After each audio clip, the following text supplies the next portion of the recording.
Welcome to Business Nuggets, business wisdom shared by master trainers, coaches and mentors. Brought to you by U2K Consulting. Power to rise and surge.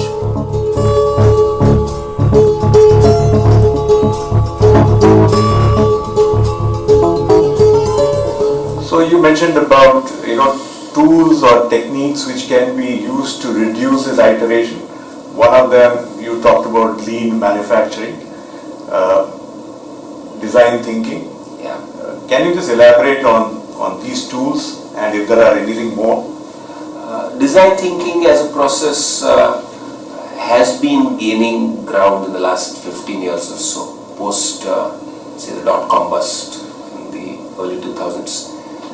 And I would say design thinking is an scientific and an exploratory process where this iteration that I am talking about starts with a very deep human-centric understanding of the user, a very deep empathy with the users, and that back and forth which I was talking about. That's what, in my opinion, increases the probability of innovation, because that's a process which keeps the user always at the center. So you are developing something which is very contextual and not something in vacuum. I mean, people say that some products or services were imagined by some lone scientist sitting in a lab in a corner. It doesn't really happen like that. It has to be extremely contextual. So your marketing, sales and R&D have to be in really close contact and connect with each other. And that's what industries have been doing over the last 10-15 years, I would say. And it's gaining ground. So design thinking is probably something, as somebody said, it's a whole brain thinking. And therefore when you talk about an idea, you need to think of the idea in its entirety. Yes. Is that what you're saying? Yes. I mean, nothing exists in vacuum. We operate in a system and there is an ecosystem around it. There is a larger ecosystem around it.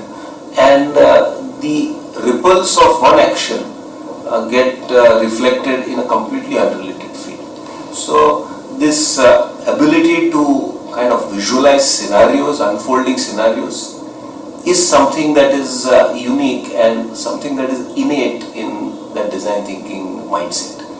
Because today things are changing so fast. Typically the cliched phrase of VUCA, the American military coined that word. Volatility, uncertainty, C stands for complexity and ambiguity.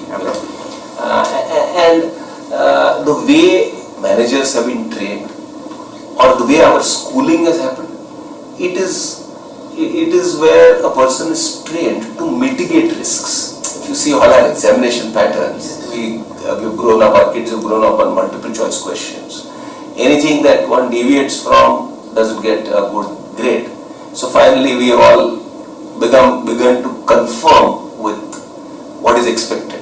So that thinking of something beyond, no teacher really encouraged us or gave us good marks if we interpreted something other than what he or she was trying to communicate. So we've always been brought up on a risk mitigation kind of a mode.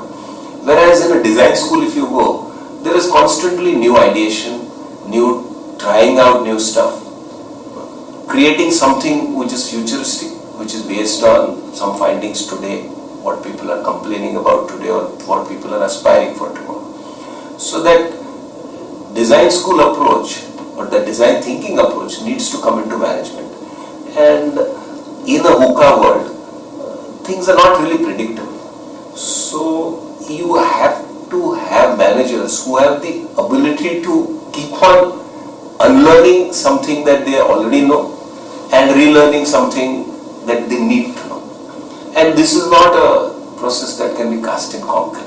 Something that I have relearned today may not be useful maybe the day after.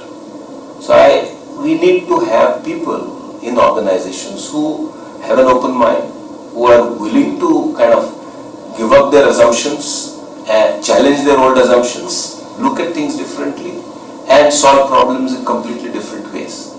Most organizations get into a mindset that we succeeded doing this 10 years back, so this formula will apply even today. I'm saying 10 years back, even something that applied yesterday may not work tomorrow. So we got to have that ability in people, in organizations, to look at things in a new perspective rather than deciding things based on old baggage.